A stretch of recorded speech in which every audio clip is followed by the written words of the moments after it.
sobre patología pulmonar, ¿no? De eso ha tratado el pretest, como se habrán dado cuenta, que las preguntas no estaban muy difíciles. Entonces, eh, me parece que había una pregunta de la tríada de Virchow. Acuérdense porque esa es importante y la van a necesitar y la van a recordar en toda su carrera, chicos.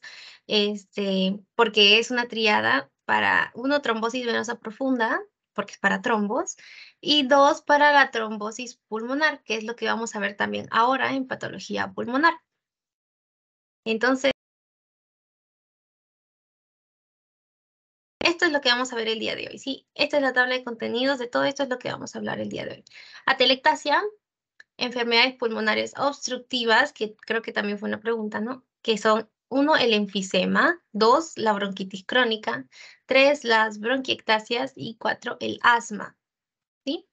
Después tenemos a las enfermedades restrictivas, que principalmente van a dañar al intersticio, la neumonía intersticial habitual, por ejemplo. También vamos a ver las neumoconiosis, que acuérdense que son enfermedades principalmente ocupacionales, debido a que se dan principalmente en personal minero.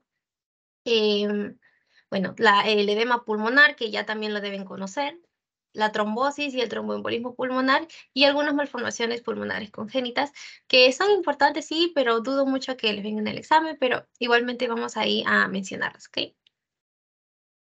Entonces, primero hablemos de la estructura de las paredes alveolares. Primero hay que saber que existen dos términos que vamos a utilizar bastante en lo que es patología pulmonar, ¿sí? Que es el acino y el lobulillo. El acino y el lobulillo, ¿ok? ¿Son lo mismo? No, ¿sí? El acino es la parte terminal y un conjunto de acinos da un lobulillo, ¿ok? Eso es lo principal que tienen que saber. Entonces, este de acá es la estructura microscópica de la pared alveolar. ¿Qué es lo que vamos a poder ver acá, principalmente? Primero, esta es la luz capilar. Acá hay un capilar, ¿ok? Y este capilar obviamente va a tener su luz, va a tener su endotelio. ¿Y qué es lo que separa el endotelio de el espacio alveolar en específico, ¿no? O del alveolo? Lo que lo separa es el intersticio, como podemos ver aquí, ¿ok? Entonces, si en algún momento les preguntan qué es lo que separa el epitelio alveolar del epitelio de un vaso o el endotelio, es el intersticio, ¿sí? El intersticio está compuesto, ¿no? Por esta capa de fibrina y también las células intersticiales, acá, ¿sí? Ahora, ¿qué es lo que vamos a ver en el espacio alveolar? O bueno, en los alvéolos específicamente. Nosotros sabemos que los alvéolos están compuestos por dos tipos de neumocitos, ¿ok? Los neumocitos tipo 1 y los neumocitos tipo 2. Nosotros recordamos que por qué tipo de células está recubierta el alvéolo principalmente en un 90-95% son los neumocitos tipo 1. ¿Sí? Los neumocitos tipo 1 son los principales y los que componen principalmente y anatomopatológicamente un alvéolo. ¿Y qué pasa con los neumocitos tipo 2? ¿Se acuerdan para qué servían los neumocitos tipo 2? Surfactante pulmonar. Exactamente, muy bien, para el surfactante pulmonar, ¿no? Los neumocitos tipo 2 son los que producen el surfactante pulmonar que evita que los alvéolos se colapsen. Entonces, y esto es lo que vamos a ver también más adelante. ¿Qué pasa en un paciente prematuro? ¿Qué pasa en un niño prematuro que nace antes de las 24 o 26 semanas? No va a poder respirar bien, ¿no? Entonces, acuérdense un poquito de embriología, ¿no? Los pulmones están completamente formados a las 24 o 26 semanas de vida intrauterina. Entonces, si un bebé, un niño nace prematuro, no va a tener, o sea, tienen neumocitos tipo 2, pero no producen surfactante. Es un pulmón inmaduro, entonces se va a colapsar. ¿Qué es lo que se hace generalmente cuando hay amenaza de un parto prematuro? Y corticoides. ¿Sí? Los corticoides van a hacer que los pulmones maduren más rápidamente para que pueda desarrollarse el surfactante pulmonar y así el paciente no fallezca. ¿Sí? Y bueno, entonces ya les hablé básicamente de la estructura microscópica de las paredes alveolares, ¿no? Tenemos el intersticio, el endotelio, esta es la luz capilar, el endotelio no, sino las paredes alveolares compuestas por neumocitos tipo 1, también neumocitos tipo 2, y los neumocitos tipo 2 se encargan de producir el surfactante pulmonar. Tenemos también otro tipo de células aquí, que son los macrófagos alveolares, ¿sí? Que en algunos libros, por ejemplo, en el Guyton mencionan que los macrófagos alveolares podrían considerarse como neumocitos tipo 3, ¿ok?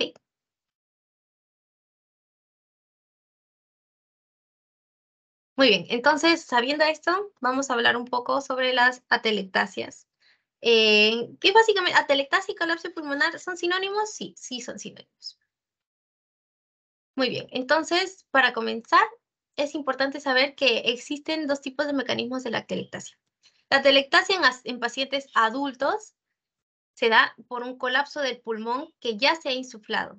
Y hay una atelectasia que es neonatal. ¿Qué es lo que pasa cuando un bebito nace? Y cuando un bebito nace nunca ha respirado, ¿verdad? Porque siempre ha estado dentro del útero de su madre, en constante, o sea, no respira, ¿no? O sea, ha estado dentro del líquido amniótico, ¿no? Sus pulmones no se han expandido. Entonces, cuando un bebé nace, necesita, mediante el llanto, expandir sus pulmones. Esa es la primera expansión de los pulmones. Entonces, la atelectasia neonatal consta de una expansión incompleta del pulmón en pacientes que son recién nacidos. No expanden completamente su pulmón y es ahí donde sucede la atelectasia. En cambio, en los pacientes adultos, pues el pulmón ya está insuflado, ¿no? Ya está expandido porque ya hemos respirado y varias veces. ¿Y qué es lo que pasa? Hay un colapso del pulmón, ¿sí?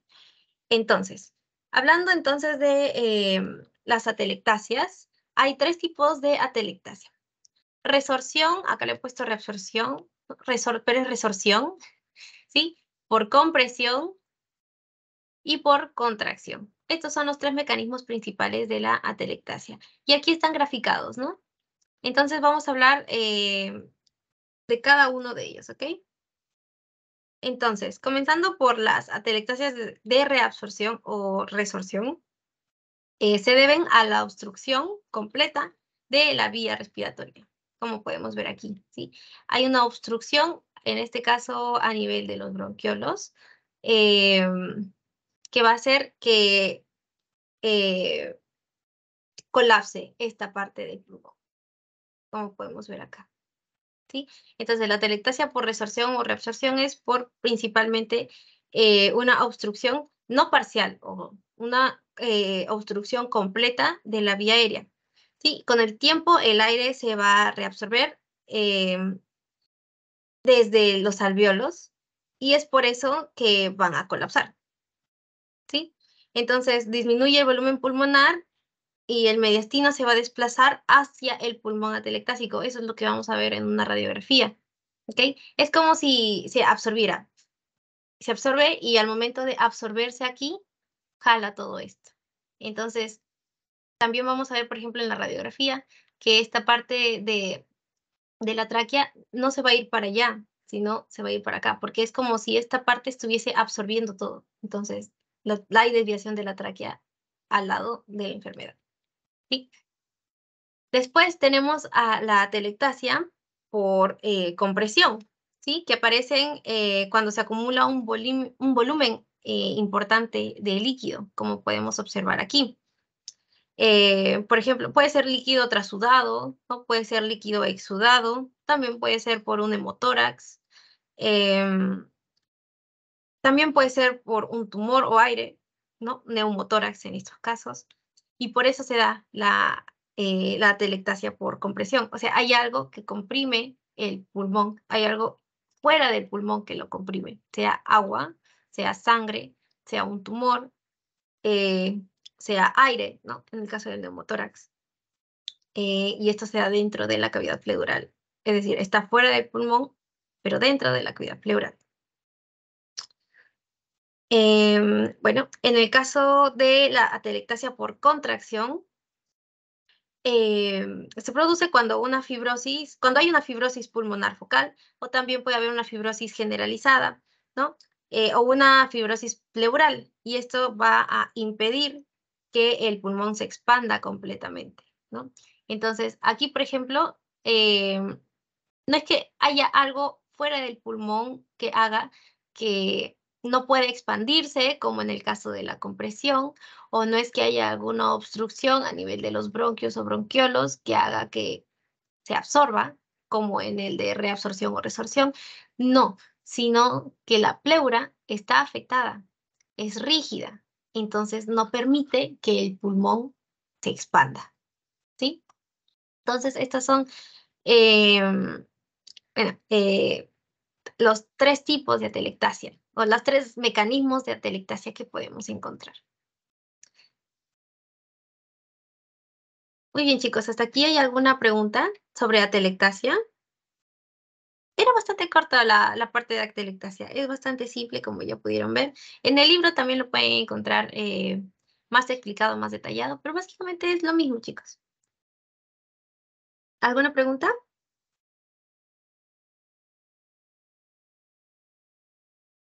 Ahí ya. A ver, vamos a reforzar un poquito entonces lo de atelectasia, ¿ok? Bueno, en el caso de la compresión, puede darse por, uno, insuficiencia cardíaca congestiva, puede darse también por traumas, ¿no? Como ya mencioné, los traumas pueden generar un hemotórax, ¿no? O un neumotórax, por neoplasias, por enfermedades infecciosas también, o por una pleuritis microbiana, ¿sí? Y en el caso de la contracción, acuérdense que siempre, bueno, no siempre, pero en la mayoría de los casos hay compromiso pleural, es decir, la pleura se fibrosa, ¿sí? Entonces no se puede expandir. Y bueno, también puede haber compromiso del parénquima pulmonar, y en este caso el pulmón no va a tener una facilidad de expandirse y ocupar toda la cavidad que le corresponde, ¿no? Pero en especial la contracción, acuérdense de la fibrosis pleural, ¿sí? A ver, entonces, reabsorción, obstrucción, compresión, hay algo que comprime fuera del pulmón y dentro de la cavidad pleural, que puede ser agua, tumores, sangre, aire, ¿sí? Contracción, fibrosis de la pleura, que impide que el pulmón se expanda, ¿ok? Listo. Muy bien, ahora vamos a hablar acerca de las enfermedades pulmonares obstructivas, ¿sí? Que como ya les mencioné, son 4 las principales: la bronquitis crónica, las bronquiectasias, el asma y el enfisema. Este cuadro es muy bonito y es bastante didáctico porque básicamente les va a dar lo más importante de cada uno de ellos. En el caso de la bronquitis crónica, su localización anatómica, como dice también su nombre, es el bronquio, ¿sí? ¿Qué podemos ver en la microscopía? Hiperplasia de las glándulas mucosas. ¿Por qué? Porque acuérdense que en la bronquitis crónica hay una gran secreción de moco, como dice acá, ¿no? Hay hiperplasia de las glándulas mucosas y por lo tanto hay hipersecreción de moco. Y eso obstruye el bronquio. Y eso es lo que va a causar también la sintomatología de la bronquitis crónica. ¿Cuál es su etiología principal? El humo de tabaco. Pero también contaminantes atmosféricos.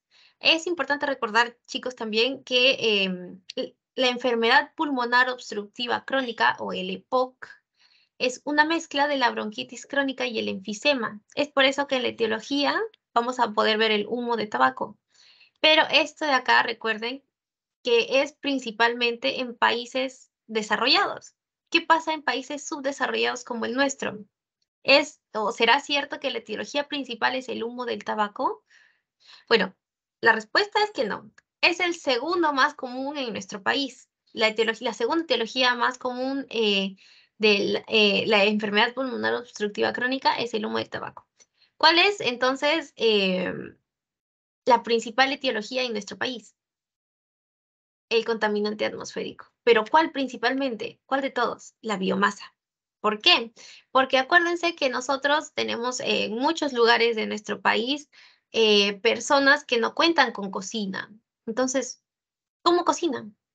¿No? Con carbón, con madera, le prenden fuego y ese humo lo inhalan. Y como cocinan todos los días, lo inhalan todos los días. Entonces, ¿qué pasa? EPOC. A la larga tienen EPOC. Y principalmente son mujeres, porque las mujeres en la sierra son las que cocinan. Entonces, si les preguntan, este es conocimiento para ustedes en general, chicos, ¿ya? Entonces, si les preguntan algo sobre este cuadro, guíense de lo que dice aquí, humo de tabaco, ¿sí? Pero para el conocimiento de ustedes ya saben que esto se da principalmente en países que son desarrollados y en países subdesarrollados como el nuestro se da principalmente por la inhalación de biomasa. Muy bien, entonces siguiendo con la bronquitis crónica, sus signos y síntomas ya sabemos ya la tos y la producción de esputo. ¿Por qué? Esputo por la hipersecreción de moco, por la hiperplasia de las glándulas mucosas. Entonces seguimos con las bronquiectasias. Como dice también su nombre, la localización anatómica va a ser en el bronquio. ¿Qué es lo que vamos a ver anatomopatológicamente o en la microscopía? Dilatación de las vías aéreas. ¿Por qué? Porque hay cicatrizaciones. ¿Sí? Entonces, ¿qué es lo que vemos principalmente? La dilatación de las vías respiratorias en las bronquiectasias, que se dan generalmente por infecciones persistentes o graves. ¿Sí? ¿Cuáles son los signos y síntomas principales? Esputo purulento, ¿no? Debido a las infecciones, tos por el esputo y fiebre por las infecciones.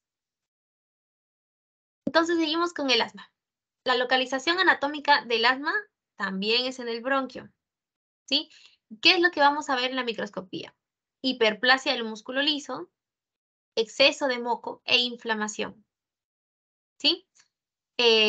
Vamos a encontrar aquí el conocido broncoespasmo, pero el broncoespasmo es una reacción aguda, ¿sí? El asma es una enfermedad crónica que puede reagudizarse. Entonces, en las crisis asmáticas, el bronquio eh, se contrae, hay broncoespasmo, ¿sí?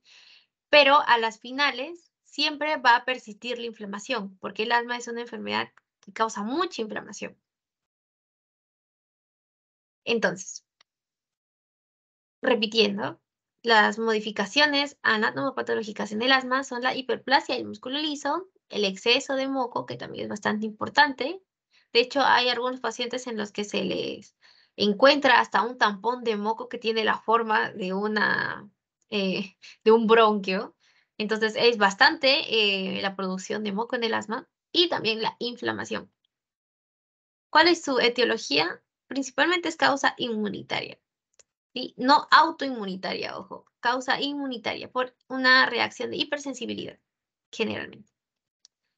Y sus síntomas principales, sibilancias. Como ya sabemos, como hay una obstrucción a nivel de los bronquios, al pasar el aire, ocurren estas sibilancias, ¿sí? También encontramos tos debido a que hay bastante irritación, ¿no?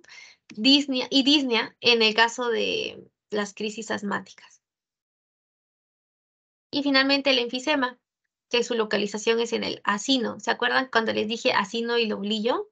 Los acinos son la parte más terminal y un conjunto de acinos da un lobulillo. Entonces, el enfisema, ¿en dónde se ubica? En el acino. ¿Qué vamos a ver en la microscopía? Un aumento del tamaño del espacio aéreo, un aumento del acino. Básicamente vamos a ver alvéolos gigantescos con contenido aéreo. Porque en el enfisema el aire muchas veces entra, pero no sale. Entonces vamos a ver un pulmón insuflado, un pulmón grandote, con espacios aéreos, perdón, con espacios alveolares con contenido aéreo bastante grandes. Y también hay destrucción de la pared. Su etiología, como ya mencioné, es el humo del tabaco. Comparte mucho con la bronquitis crónica porque ambos son componentes de la enfermedad pulmonar obstructiva crónica.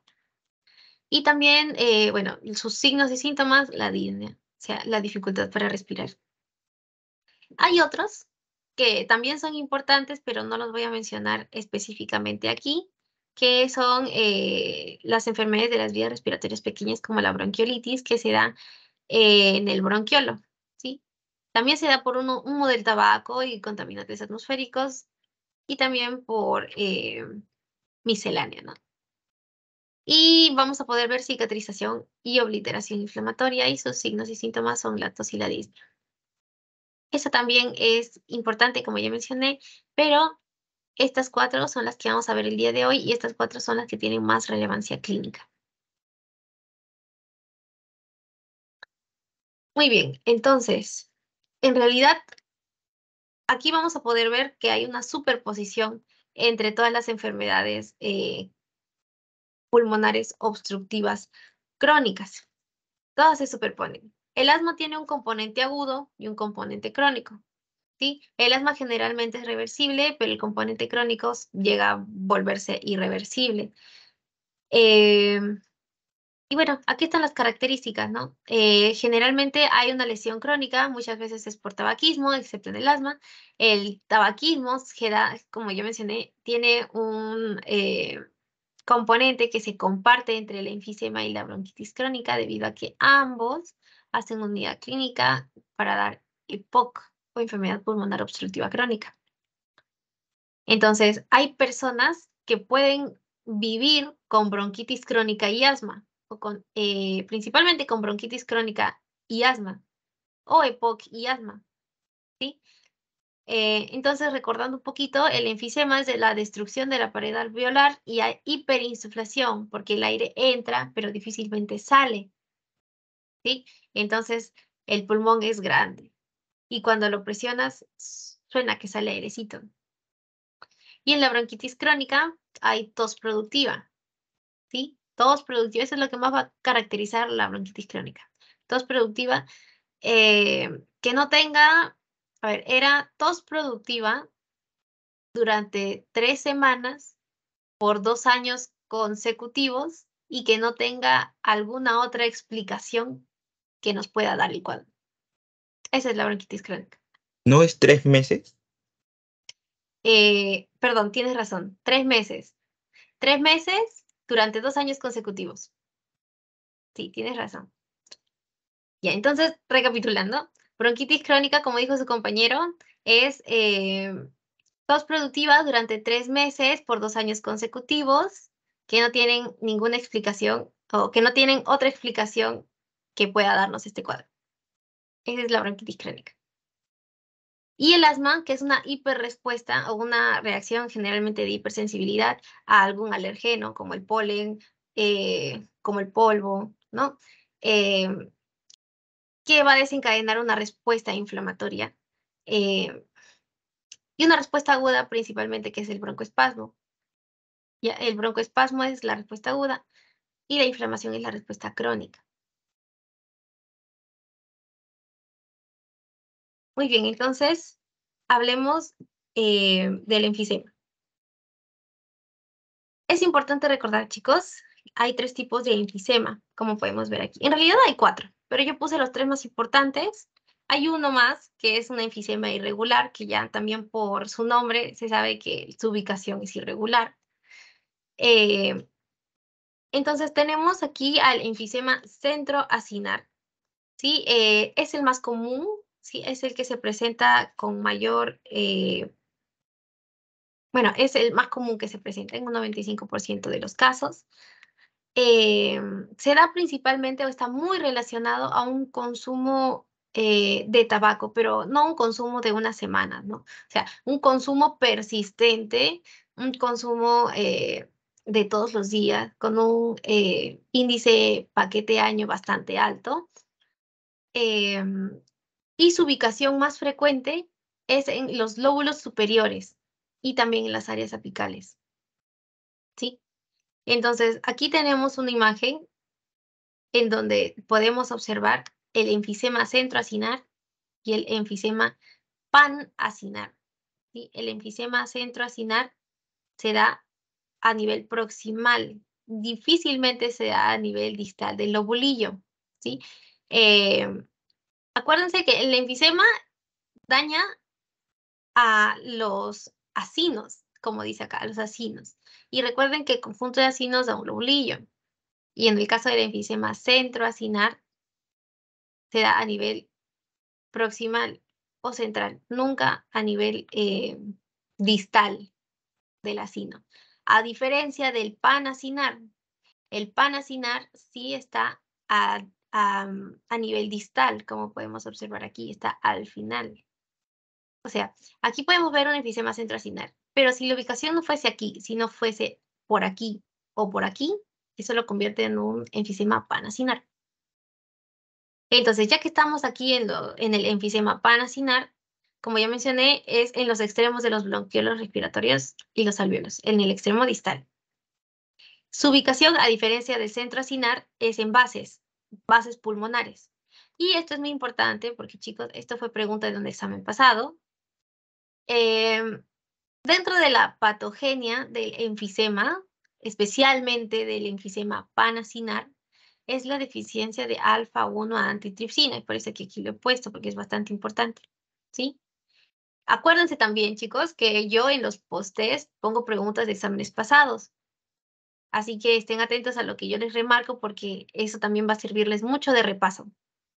Muy bien, entonces, regresando. Enfisema centroacinar relacionado más al consumo de tabaco. Enfisema panacinar relacionado más a la deficiencia de alfa-1 antitripsina. ¿Y qué pasa con el enfisema acinar distal? O también llamado paracetal. Aquí hay compromiso de los segmentos terminales del acino, también, por lo que se puede confundir con un enfisema panacinar. ¿Sí? Eso es importante que lo tengan en cuenta. El enfisema panacinar y el acinar distal se confunden. ¿Por qué? Porque a nivel microscópico son bastante parecidos. Sin embargo, el enfisema acinar distal o paracetal se relaciona muchísimo con una atelectasia y también con fibrosis. Entonces, también debido a la fibrosis o debido a la atelectasia y también debido a la presencia de pequeñas bulas, va a haber alto riesgo de una ruptura de las bulas que les mencionó, y esto va a causar un neumotórax. Entonces, aquí tenemos las principales características de cada uno, ¿no? El enfisema centroacinar es el más común, consumo de tabaco es la causa más frecuente del centroacinar, y su ubicación más frecuente es arriba, ¿sí? Arriba, lóbulos superiores, áreas apicales. El enfisema panacinar, extremos de los bronquiolos respiratorios y los alvéolos. A diferencia del centroacinar, la ubicación más frecuente es en las bases. Y la patogenia se da principalmente por deficiencia de alfa-1 antitripsina. Y el enfisema acinar distal, en relación con la fibrosis, y debido a que hay formación de bulas también, hay alto riesgo de ruptura y neumotórax. Muy bien, aquí tenemos la macroscopía del enfisema, chicos. Este de acá es un enfisema centroacinar y este es un enfisema panacinar, ¿sí? Vemos las diferencias macroscópicamente porque en el centroacinar se ven bolitas más definidas, más pequeñas, como podemos observar aquí. Son mucho más pequeñas, a diferencia del enfisema panacinar, que son circunferencias más irregulares, más grandes, ¿no? De mayor tamaño, de mayor diámetro. Esa es la diferencia. ¿Y qué vemos en la microscopía? Como ya les mencioné, chicos, en el enfisema, primero hay hiperinsuflación del pulmón. O sea, vamos a ver un pulmón grande. ¿Por qué? Porque, o sea, en términos sencillos, el aire entra, pero no sale. O sea, sí sale, pero muy poquito, ¿sí? Entonces, el pulmón retiene el aire. Entonces, como consecuencia de la retención de aire, ¿qué vamos a poder observar microscópicamente en el enfisema? Un alvéolo distendido, un alvéolo grandote. Miren, estos son los alvéolos normales. Así deben ser los alvéolos normales. Pero este es el enfisema, que es un alvéolo gigantesco, de 3 a 4 veces su tamaño normal. ¿No? Esa es la diferencia. Hay destrucción, muchas veces hay destrucción del parénquima pulmonar. Parece que este es el caso también de esta microscopía, de esta lámina. Pero lo que tienen que llevarse del enfisema es eso, ¿sí? El alvéolo grande con contenido aéreo. En esta de acá, en esta lámina, también vemos una lesión muy parecida a esta, ¿verdad? ¿No?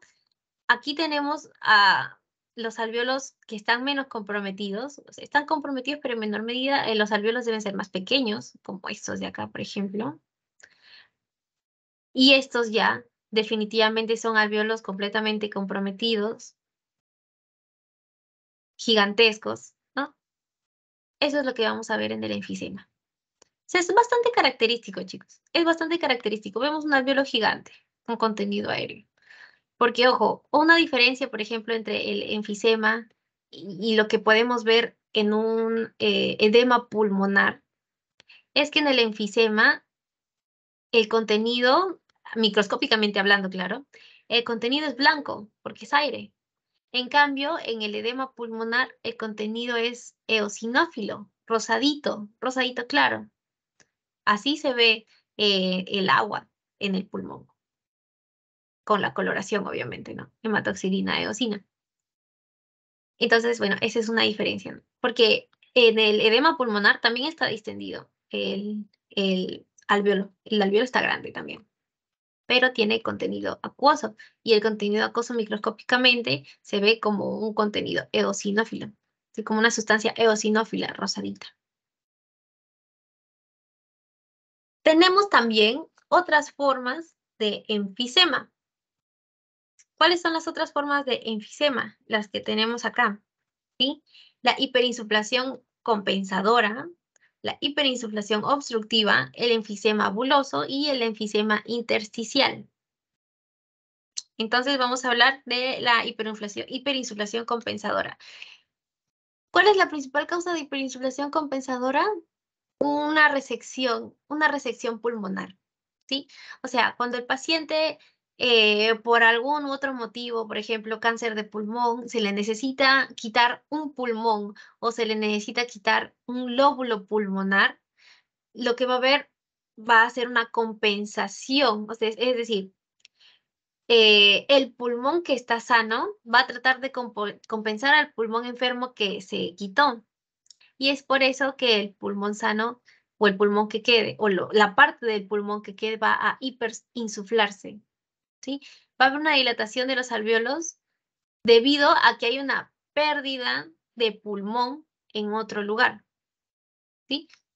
Entonces, como ya les mencioné, cuando hay una extirpación de un pedazo de pulmón o de un pulmón, el parénquima pulmonar residual, es decir, lo que queda de pulmón, va a hiperexpanderse e hiperinsuflarse.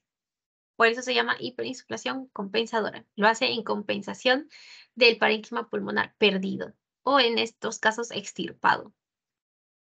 Después tenemos la hiperinsuflación obstructiva, que, bueno, es debido al aire que queda atrapado dentro del pulmón debido a una obstrucción, ¿no? Que tenemos también.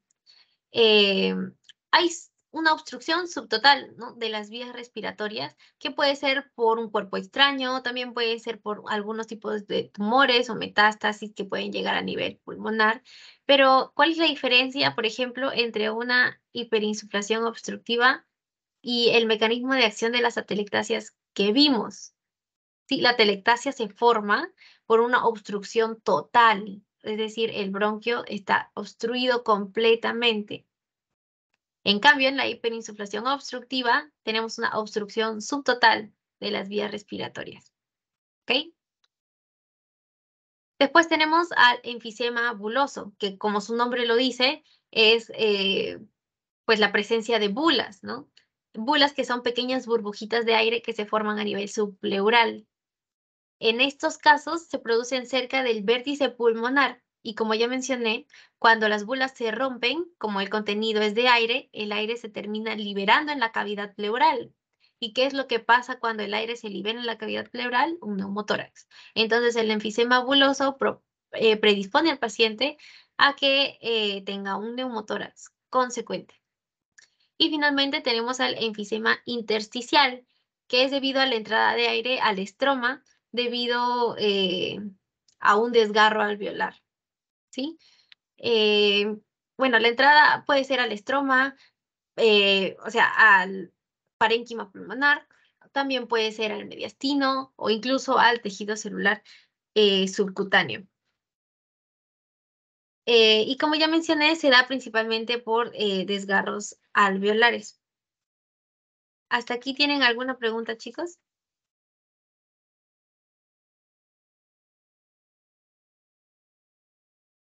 ¿No tienen ninguna pregunta? Marisol, hola, disculpa, ¿podrías explicar de nuevo el enfisema buloso, por favor? Sí, claro. En el caso del enfisema, como ya mencionamos, chicos, el enfisema es básicamente la retención de aire. En el enfisema buloso hay bulas. Existen ya previamente bulas subpleurales, ¿sí?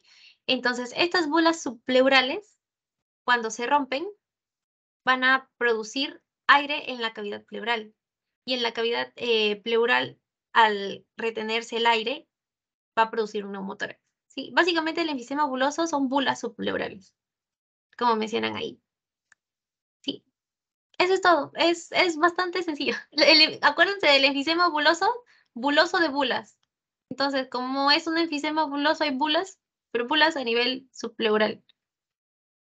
Y si estas bulas se rompen, causan un neumotórax. Porque acuérdense que el contenido de las bulas es el aire. ¿Sí? Muy Sí, bien, gracias. chicos. Ok, genial. A ver, chicos. Ok, ya, chicos. Entonces, vamos a continuar. Miren, justito aquí hay un enfisema buloso. Este es un pulmón, chicos. Esta es la pleura, que está normal, normal, normal, normal, normal. Uy, ¿qué es esto de acá? Estas son las bulas, chicos. Estas son las bulas que tienen contenido aéreo. Y si una de estas bulas se rompe, va a haber un neumotórax. Este es un enfisema buloso. La presencia de bulas. Muy bien, chicos. Entonces vamos a hablar ahora sobre la bronquitis crónica. Y como ya mencioné, la bronquitis crónica es un componente de la enfermedad pulmonar obstructiva crónica, ¿sí? Como ya mencioné, y también como mencionó su compañero, es un tos persistente con expectoración durante un mínimo de 3 meses, durante 2 años consecutivos, sin otra causa aparente que pueda explicar el cuadro, ¿sí? ¿Qué vamos a ver principalmente? Una acumulación de la mucosidad en los bronquios. Esto puede causar dificultad para respirar, opresión en el pecho y disney, básicamente, ¿no?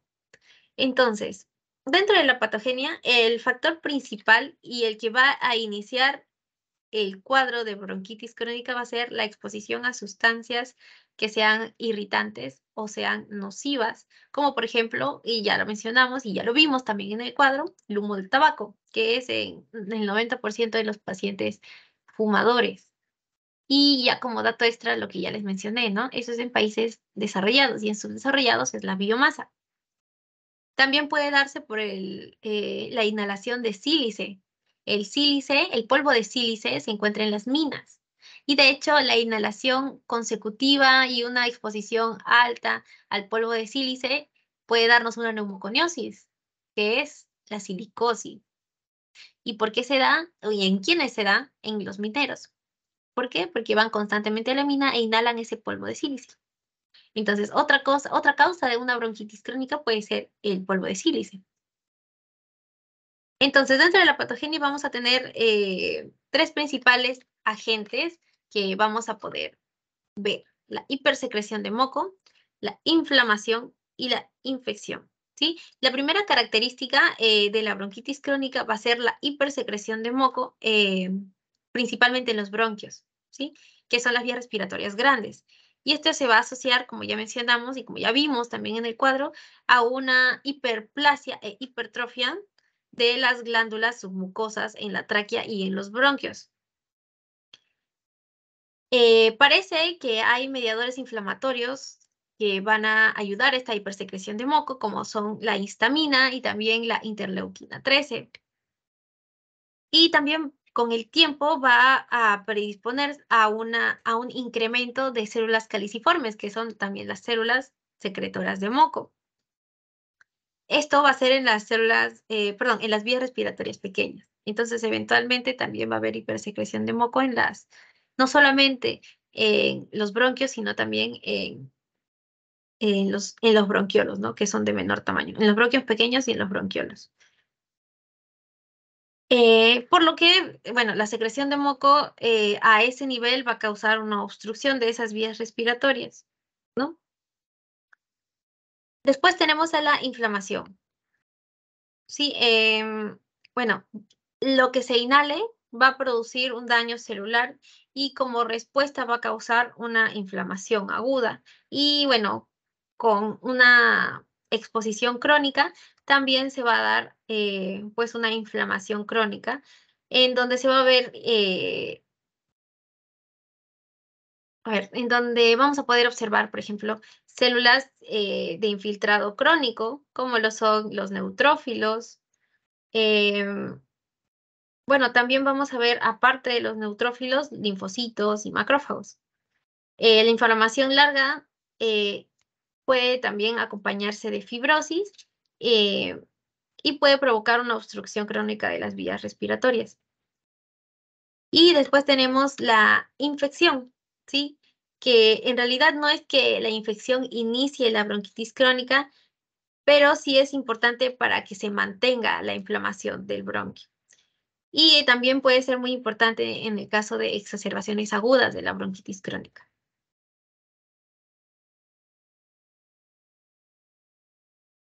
Aquí tenemos, chicos, la microscopía de la bronquitis crónica, ¿sí? Como ya mencioné, se compromete la pared del bronquio. No hay un fenómeno de metaplasia, por cierto, solamente hay un incremento del componente intersticial. Hay células, como podemos ver aquí, que son pequeñas y son bastante numerosas. Y generalmente, muchas veces sí hay signos de inflamación crónica, como este es el caso.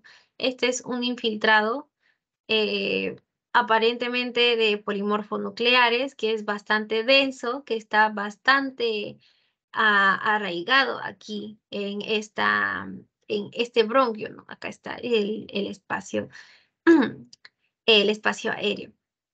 Hay bastante congestión y bastante dilatación de los vasos también, ¿no? Eso es lo que le da un aspecto hiperémico, es decir, le da un aspecto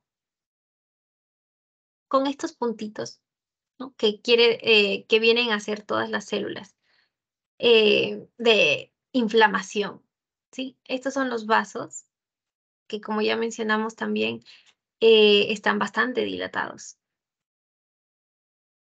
Y a un mayor aumento que se ve, una hipertrofia, porque estas células están gigantes, y una hiperplasia, es decir, una mayor cantidad, miren cuántos núcleos hay, de células y glándulas productoras de moco, ¿no? Hay células caliciformes y glándulas secretoras de moco que que son más grandes y en mayor cantidad, por lo cual se va a producir una mayor cantidad de moco. Pero que también podemos observar, se supone que aquí deberían haber cilios, ¿verdad? Pero no hay cilios. Entonces, en la bronquitis crónica, ¿qué otra cosa también podemos ver? La pérdida de cilios. ¿Y qué condiciona la pérdida de cilios? El hecho de que no haya cilios quiere decir que no va a haber un agente que mueva el moco. Si se acuerdan un poquito de la barrera de la barrera mucocutánea, la barrera mucosa que tiene las vías aéreas, se dan cuenta o se recuerdan que la pérdida de cilios, los cilios se encargan de la movilización de moco. Entonces, el hecho de que no haya cilios va a condicionar que haya una acumulación de moco. Y bueno, a la larga esa acumulación de moco también puede traer infecciones, porque eso va a generar un caldo, entre comillas, caldo de cultivo, ¿sí? Porque va a acidificar el pH y va a generar las condiciones propensas para que haya una infección. Muy bien, eso es todo con respecto Repetir de qué se a... encargaban los cilios, por favor. ¿Perdón? ¿Puedes repetir de qué se encargaban los cilios, por favor? Ah, ya, claro. Miren, los cilios que están en esta zona, que es en la zona apical, se encargan de la movilización del moco que producen las glándulas submucosas o en el caso de las vías respiratorias altas y en el caso de las vías respiratorias bajas, las células caliciformes, ¿sí? Entonces, si no hay cilios, no hay cómo se movilice el moco, ¿sí? Se supone que el moco aparece para que para atrapar, entre comillas, atrapar las bacterias y los cilios sirven para que ese moco se movilice y se expulse. Entonces, si no hay cilios, el moco no se mueve y no vamos a poder expulsar las bacterias. Y entonces puede predisponernos a una infección a esos niveles.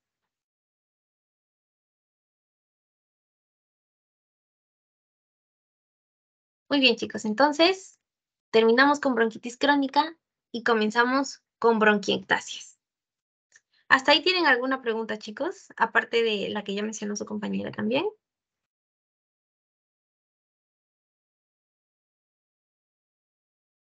Bueno, entonces ya vamos a hablar de las bronquiectasias que no son tan complicadas, chicos. Vamos a ver, primero hay que saber que las bronquiectasias se tratan de una dilatación irreversible, ¿sí? Es irreversible de los bronquios y los bronquiolos, ¿sí?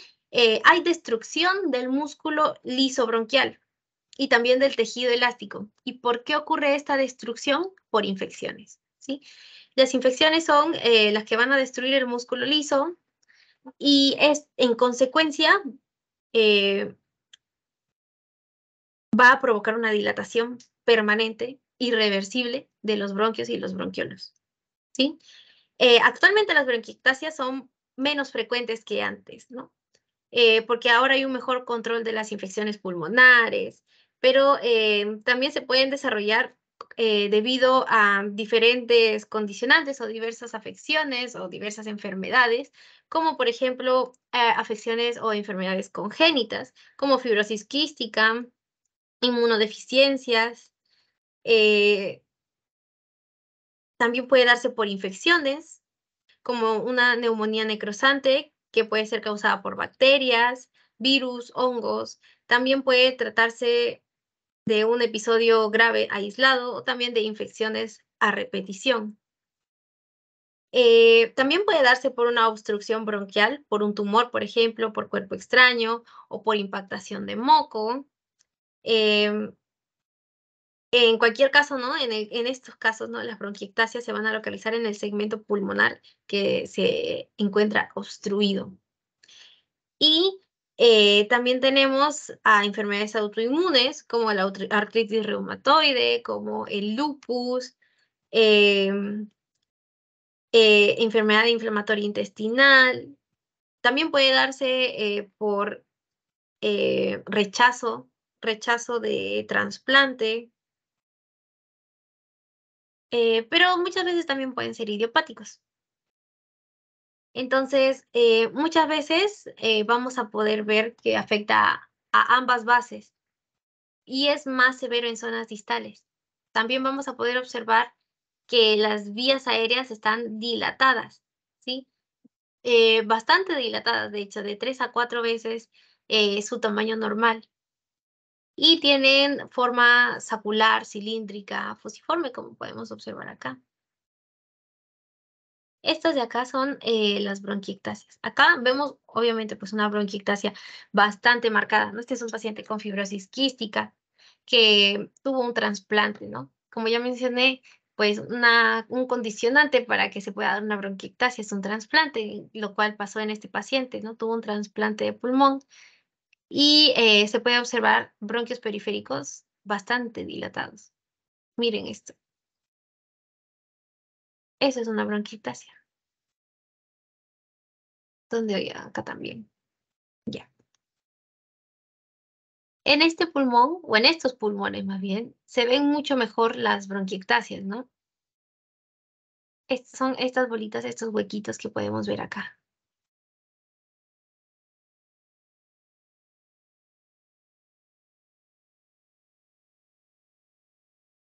Muy bien.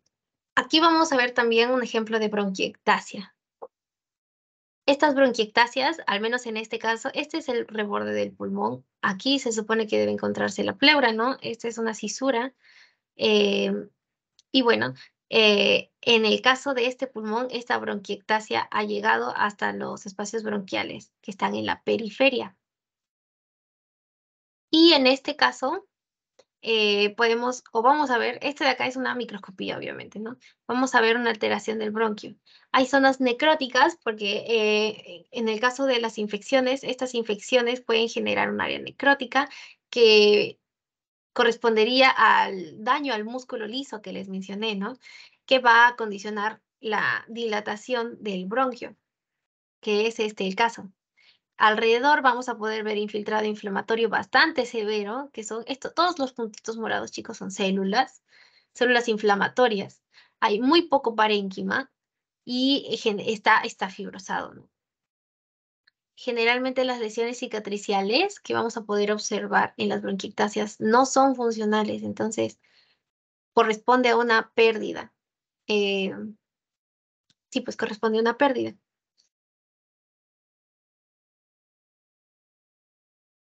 Muy bien, hasta ahí, chicos, son las bronquiectasias. ¿Sí? ¿Tienen alguna pregunta?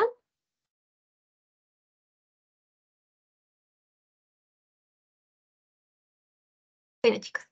Entonces, nosotros ahora vamos a hablar del asma ya. Y nosotros ya conocemos bastante bien de lo que trata el asma, ¿verdad? Sabemos que hay dos tipos de reacciones, la inmediata, que se da en minutos, y la tardía, que se da ya en horas. Entonces, vamos a hablar principalmente ahora de la inmediata. ¿Qué es lo que pasa en el asma? Hay un antígeno o alérgeno externo que ingresa a nuestras vías respiratorias, como lo puede ser el polen. Entonces, esto va a ser captado por una célula dendrítica y esta célula dendrítica se la va a pasar al linfocito, que es la célula más importante en el caso del asma, en el caso de una fase inmediata, pero en general es la fase más importante porque es la fase de sensibilización. Entonces, esta célula dendrítica va a pasarle el antígeno a la célula linfocito TH2 mediante su receptor del linfocito, ¿no? Y esto va a sensibilizar al linfocito TH2. ¿Qué es lo que va a hacer? Va a producir interleuquina 4. Esta interleuquina 4 va a atraer linfocitos B. Y estos linfocitos B van a producir inmunoglobulina E. Estas inmunoglobulinas E van a activar a los mastocitos. Y los mastocitos, a su vez, van a producir interleuquina 5, lo cual va a causar un reclutamiento de eosinófilos, ¿sí? Aunque también el linfocito TH2 produce IL-5, que también va a causar reclutamiento de eosinófilos. Y así se va a dar una liberación de gránulos y mediadores, como por ejemplo la histamina, que es lo que va a causar toda la sintomatología que vemos del asma, ¿no? Que son principalmente reacciones por hipersensibilidad. Y bueno, eso es lo más importante, chicos, que deben saber del asma, al menos de la sensibilización. Posteriormente, cuando hay una reexposición al antígeno, va a haber una reacción inmediata. ¿Por qué? Porque va a haber una